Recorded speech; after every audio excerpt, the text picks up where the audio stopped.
بسم اللہ الرحمن الرحیم۔ اللہ کے نام سے شروع کرتا ہوں جو نہایت مہربان رحمت والا ہے۔ کسی زمانے میں ایک چور تھا۔ وہ ایک بادشاہ کے محل میں چوری کرنے کے ارادے سے گیا۔ رات کا وقت تھا اور محل کے ایک کمرے سے بادشاہ اور اس کی بیوی کی گفتگو کی آواز آ رہی تھی۔ وہ کھڑے ہو کر سننے لگا۔ اگرچہ ایسا سننا غلط ہے، چوری ہے، لیکن چور تو چوری ہی کرنے آیا تھا۔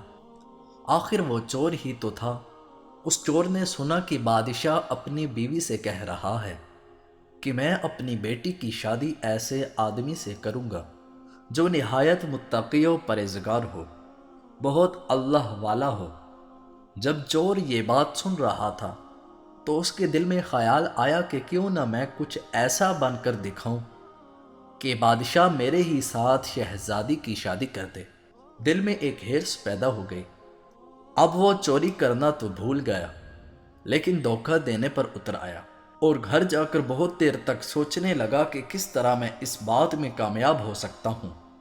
پھر ایک تدبیر اس کی سمجھ میں آئی کہ بادشاہ کے محل کے قریب ایک مسجد ہے، اس میں جا کر بزرگانہ لباس پہن کر اور ان کی وضاقت اختیار کر کے وہاں دن رات عبادت میں مشغول ہو کر بیٹھ جاؤں تو شاید یہ بات بادشاہ تک ضرور پہنچے گی کہ کوئی آدمی یہاں ایسا متقی و پرہیزگار ہے جو دن رات اللہ کی عبادت میں مصروف ہے، تو ہو سکتا ہے کہ بادشاہ کی نگاہ میرے اوپر پڑ جائے اور میں شہزادی سے شادی کے لیے چن لیا جاؤں۔ یہ اس چور کا ایک نہایت حقیر اور ذلیل دنیاوی مقصد تھا جس کے لیے اس نے یہ ارادہ کیا۔ پھر اس نے اپنے پروگرام کے مطابق بزرگانہ لباس اور وضاقت اختیار کر کے اس مسجد میں جا کر نمازوں پر نمازیں، ذکر و تلاوت، مراقبہ سب شروع کر دیا۔ دن گزرتے رہے اور لوگوں میں شہرت ہوتی گئی کہ کوئی بہت بڑے ولی یہاں آ گئے ہیں جو دن رات عبادت کرتے ہیں۔ یہاں تک کہ یہ بات بادشاہ تک پہنچ گئی کہ یہاں کوئی اللہ والے آ کر بیٹھے ہیں، جوان زد و عبادت میں لاجواب، تقوی و طہارت میں بے نظیر۔ جب بادشاہ کو یہ بات معلوم ہوئی تو انہوں نے اپنے ارادے کے مطابق غور و فکر شروع کر دیا کہ شہزادی کے متعلق جو سوچا تھا اس کے لیے اسی کا انتخاب کیوں نہ کر لیا جائے۔ بادشاہ نے اس سلسلے میں گفتگو کے لیے اپنے وزیر کو بھیجا۔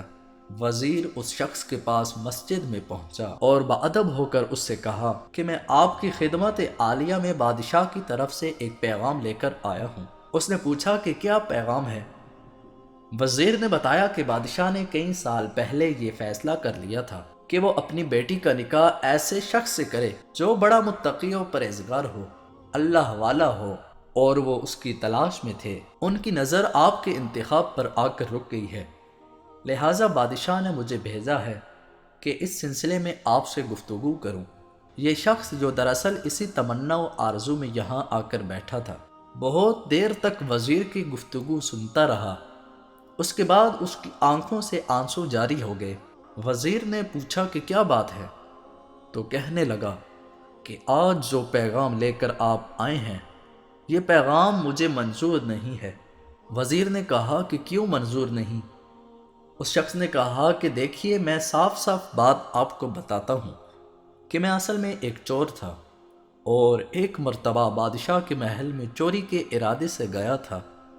پھر جو کچھ بھی ہوا اس کو سنایا اور اس کے بعد اس چور نے کہا کہ میں نے تو یہ وضاقت اسی حرص کی وجہ سے اختیار کی تھی، لیکن میں یہاں آ کر بیٹھا تو میرے خدا نے مجھے اپنا بنا لیا۔ اب بس اس کے بعد مجھے اور کسی کی ضرورت نہیں، میرے لیے میرا خدا ہی کافی ہے۔ بے شک جب عبادت عبادت ہو جائے، نماز نماز ہو جائے، ذکر ذکر ہو جائے اور ہماری دیگر عبادتیں واقع عبادتیں ہو جائیں، تو بے شک یہ نمازیں اور عبادتیں انسان کو برائیوں سے روکتی ہیں۔ اللہ عز و جل ہمیں برائیوں سے محفوظ رکھے، آمین۔